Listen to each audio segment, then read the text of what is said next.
Has it been a year? No, right? Like we're just How here. different is it this year for you? You're got to be a little more comfortable, I would think. Well, you're never comfortable in these positions, but it is different.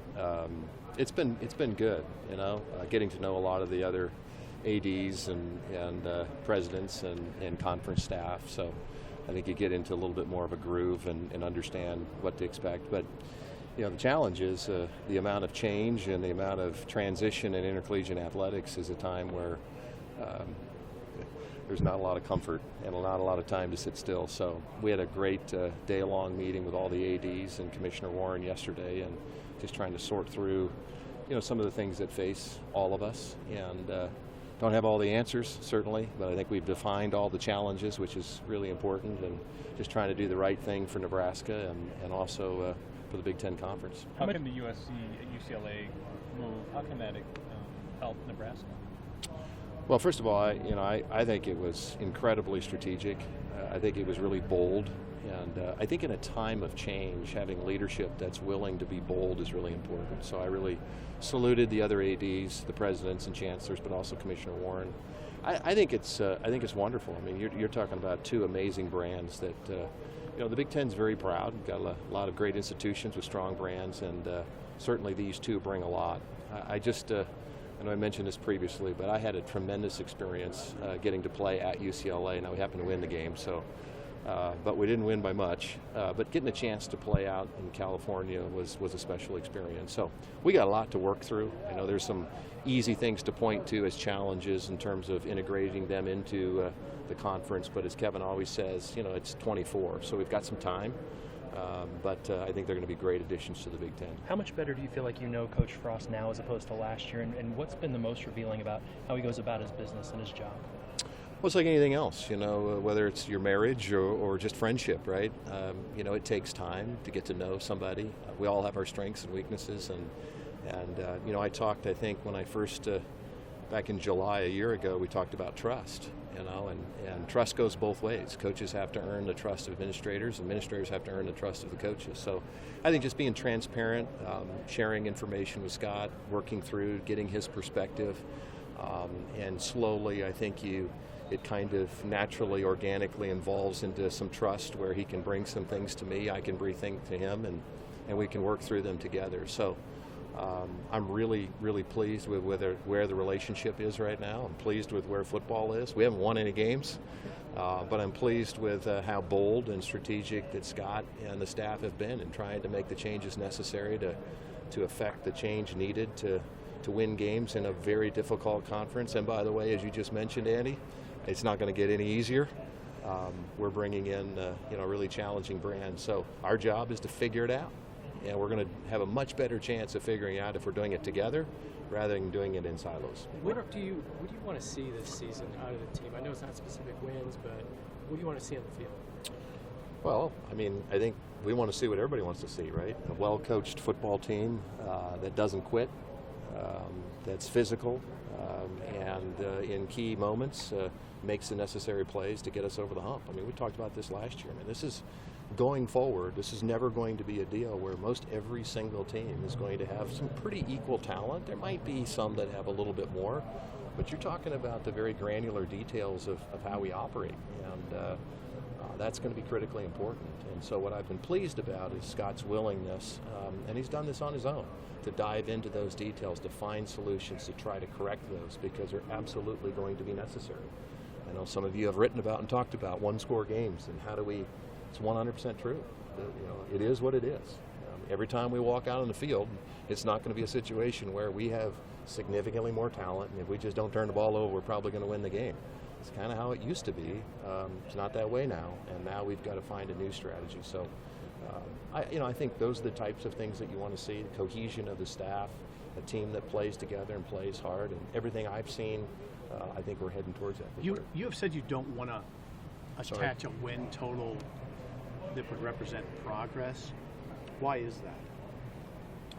So you guys can spend all year going, well, this was the total, and now they've got this many games to get there. I just think you can create some unnecessary. The other thing is, the reality is, you can have a really good football team that What happens if week 5 you're starting running back and quarterback and defensive end all are out for the season with injuries? I mean, I think there's some other factors that can play into things that happen to a team. And so I just think it's unwise to, listen, we all are well aware. We understand what pressure is. Every single coach in the Big Ten is under pressure to win. We are in the competition business. That's not going to change. I've said it before, we don't get tenure in athletics. So winning is kind of not an option for us. And so we're just slowly building back some of the momentum that's necessary. And you know, fortunately or unfortunately, we get to start with a conference opponent in Ireland, which, you know, I think in a way is wonderful because it gets the attention of your team. I tell you, at first practice tomorrow, you look at the schedule, you know, we better have some great practices because we don't have a lot of time to create the team necessary to compete. Trev, what needs to be on Scott and his staff's agenda over the next month before they leave? I mean, what's the biggest focus that they have to take care of before that first game? Well, I think, you know, again, not knowing all the X's and O's of what they're working through, Mitch, I will only say, I think given the challenge of the portal and how many new coaches and players we have, I think finding a way in a short window to meld all of those personalities and expectations together, I think is going to take great leadership, and I think Scott can do that. I know he's working hard on that, but that's going to be really critical because, you know, a team full of talent isn't necessarily a team. And so taking talented individuals and creating and melding a team, I would think is going to be critically important to him and for him, and I think he's focused on that. How has hired Mark Whipple accentuated any of Scott's strengths? How have you seen him maybe be able to lean into some things he's good at? Well, you know, I think when you have coaches like Mark and Mickey and some of the other coaches, I mean, you understand, they're bringing experiences to Nebraska, working for other head coaches or being a head coach himself or even NFL experience or working with different personalities of players that I think really can help Scott. It's just a broadening of your perspective. You know, I think having a coach that's had to create systems and play calling in multiple situations. I mean, every conference is different. What you're going to do in the NFL is likely different than what you're going to do in the ACC. So I think a lot of it is just perspective.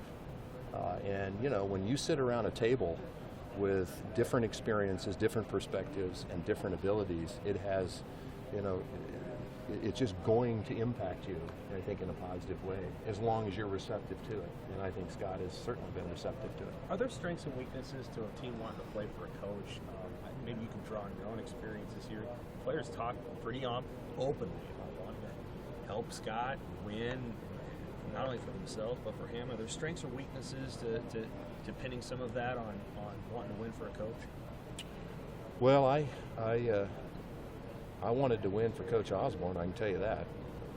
But I was scared not to win for Coach Osborne. But, you know, I don't know. I don't want to put too much on that. I mean, you know, we played for Nebraska. This is about Nebraska. We're going to try to do everything in the best interest of Nebraska. I think Scott feels the same way. But I do think the team is a close team right now. Again, we haven't played any games.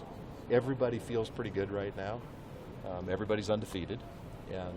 But I think it's important to take advantage of some of that cohesion that you're talking about. How much does I didn't answer that very well, I'm sorry. I didn't know how to answer it, sorry. You asked some hard questions. Yeah. Trev, how much does the sellout streak stress you out? And do you look at it any differently now as opposed to a year ago, especially with the fan survey and all that?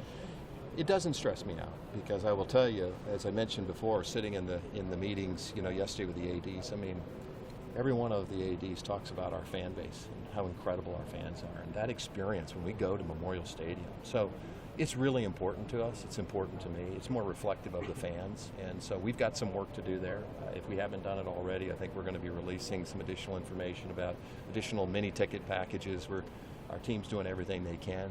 We want to keep that intact. But we need to do our part on the field, you know, and we've got to have a product that people want to come and experience. So it's important to us. We're going to work as hard as we can to maintain it, but we'll do it the right way. Cool. Thanks a lot, Trev.